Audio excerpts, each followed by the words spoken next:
Pretty wet, nasty day here in LA, Lower Alabama. We're gonna try to work on the rat rod a little bit. We're gonna go down here to the other barn, to the parts truck, and see if we can't get a few more pieces to the puzzle. Y'all hang out.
Looks like ShortCut has given up on us. Let's have a moment of silence for ShortCut. Time to move on.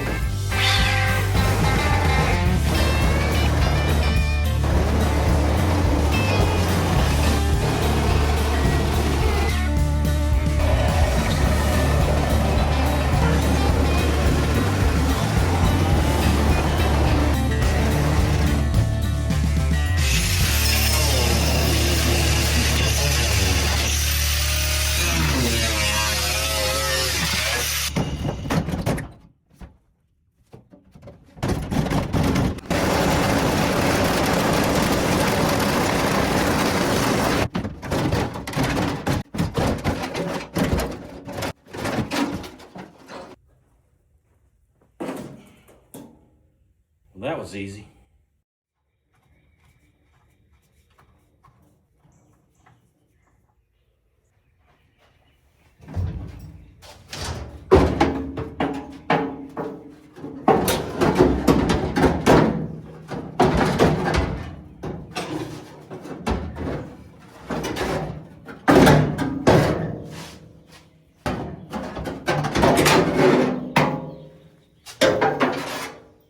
Definitely going to be some trimming to do.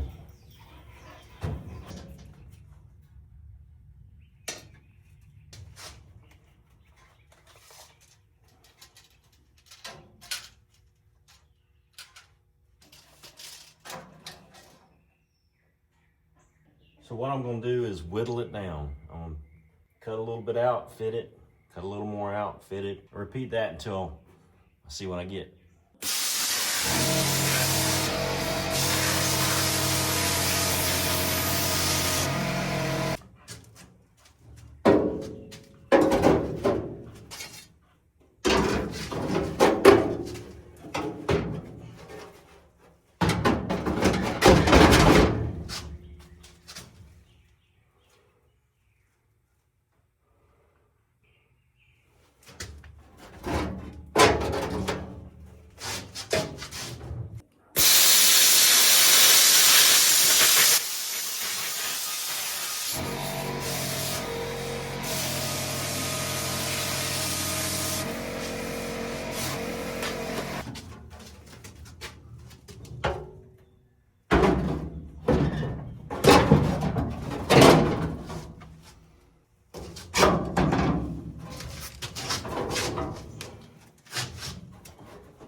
trying to see how much room I got over there for a gas pedal. So I'm gonna try to make this as snug as I can to the transmission underneath and give myself as much room over there as possible.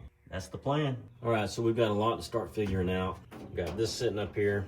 We gotta narrow it down as small as we can get it, decide how it intersects everything else. We've also got to, let me take this out. We've got to get that down. We've got this area to contend with. We gotta create a tunnel for the drive shaft. We got to keep it really tight because our seats are really close here. So that drive shaft's going to go through these two pieces here. So these two cross braces are going to have to be cut. We've got to do all this in a fashion that keeps our strength in the floor. The drive shaft, I'm going to try to use the one off of the 3500, has a hanger bearing. We're going to shorten that shaft. I need to go ahead and get that done so I can see where the shaft is going to be located through here. And then we've got to build our little tunnel. One reason I think I'm going to use the hanger bearing is so this section here stays in one position. It's not going to go up and down with the rear end. We're going to rely on the rear part of the shaft to do that. So shorten and install the drive shaft, build a drive shaft tunnel, start building the transmission tunnel, keeping everything very tight so the seats still fit in. Got to make some mounting brackets for the cab to the frame. It's just sitting here right now. With this U-joint and the drive shaft being so close to the driver and passenger, I'd like to use some heavier steel here just in case this was to come apart. It's not going to come in the cab with us. Lots to consider.